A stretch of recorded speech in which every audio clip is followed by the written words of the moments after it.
وعلى رسول الله وعلى آله وأصحابه أجمعين। ধন্যবাদ আমাকে এত সুন্দর করে ইন্ট্রোডিউস করার জন্য। আপনারা আমাকে যারা ছিলেন না, আমার খুবই একটা ক্ষুদ্র পরিচয়। আমি আল্লাহর একজন সামান্য একটা বান্দা। এবং আরেকটা পরিচয় হচ্ছে ব্যক্তিগতভাবে আমি হচ্ছে ব্যারিস্টার হাসিন বিন আশরাফ। তবে তার চেয়েও বড় পরিচয় হচ্ছে আমি এবি মাশরাফুদ্দিন নিজাম সাহেবের একমাত্র ছেলে। এখানে আমার আগে অনেকে বলে গেছেন এবং হয়তো আমার বক্তব্যের পর আরো অনেকে বলবেন যে কেন আব্বাকে ভোট দেওয়া উচিত। আমি এটা বলবো না, এত ডিটেলসে বলতে যাবো না যে কেন ওনাকে ভোট দেওয়া উচিত, কেন ভোট দেওয়া উচিত না।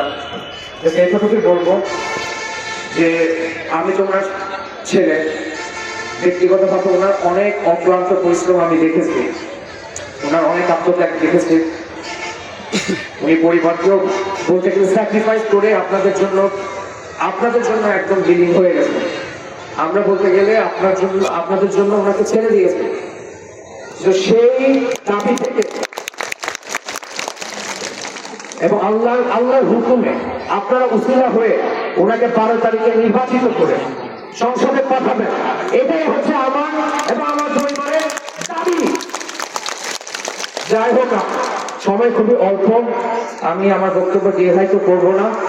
সামনে ইনশাল্লাহ আবার দেখা হবে, কথা হবে। আপনারা আমার জন্য দোয়া করবেন, আমার পরিবারের জন্য দোয়া করবেন। ভালো থাকবেন ইনশাআল্লাহ। আসসালামু আলাইকুম ওয়া রাহমাতুল্লাহি ওয়া বারাকাতুহু।